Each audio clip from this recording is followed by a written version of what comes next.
Hello friends, आज की कहानी का शीर्षक है साधु और खजूर। एक दिन की बात है, एक साधु गांव के बाहर वन में स्थित अपनी कुटिया की ओर जा रहा था। रास्ते में बाजार पड़ा। बाजार से गुजरते हुए साधु की दृष्टि एक दुकान में रखी ढेर सारी टोकरियों पर पड़ी, जिसमें खजूर रखे हुए थे। खजूर देखकर साधु का मन ललचा गया। उसके मन में खजूर खाने की इच्छा जाग उठी, किंतु उस समय उसके पास पैसे नहीं थे। उसने अपनी इच्छा पर नियंत्रण रखा और कुटिया चला गया। कुटिया पहुंचने के बाद भी खजूर का विचार साधु के मन से नहीं निकल पाया। वह उसी के बारे में ही सोचता रहा।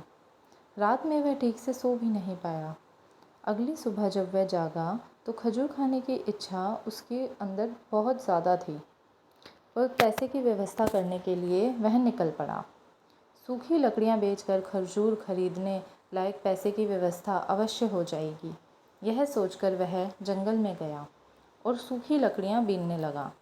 काफ़ी लकड़ियां एकत्रित कर लेने के बाद उसने उसका गट्ठर बनाया और उसे अपने कंधे पर लाद कर बाजार की ओर चल पड़ा। लकड़ियों का गट्ठर भारी था, जिसे उठाकर बाजार तक की दूरी तय करना आसान नहीं था, किंतु साधु चलता गया। थोड़ी देर में उसके कंधे में दर्द होने लगा, इसलिए विश्राम करने वह एक स्थान पर रुक गया। थोड़ी देर विश्राम कर वह पुनः लकड़ियां उठाकर चलने लगा। इसी तरह रुक रुक कर किसी तरह वह लकड़ियों के गट्ठर के साथ बाजार पहुंचा। बाजार में उसने सारी लकड़ियां बेच दी। अब उसके पास इतने पैसे इकट्ठे हो गए जिससे वह खजूर खरीद सके। वह बहुत प्रसन्न हुआ और खजूर की दुकान में पहुंचा।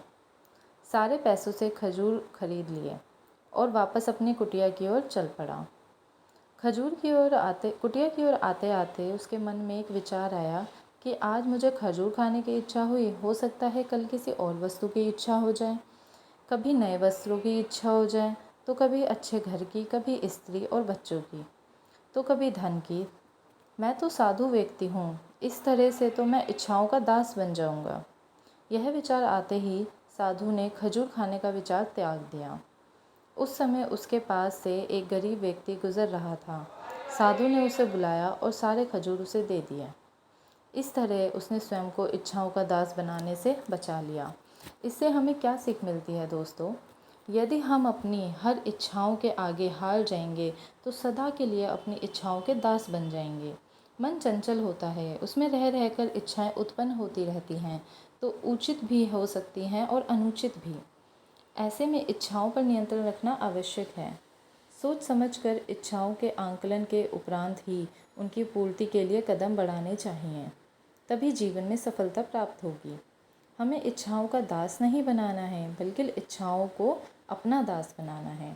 थैंक यू फ्रेंड्स, अगर आपको कहानी अच्छी लगी तो हमारे चैनल को सब्सक्राइब कीजिए। Thank you so much.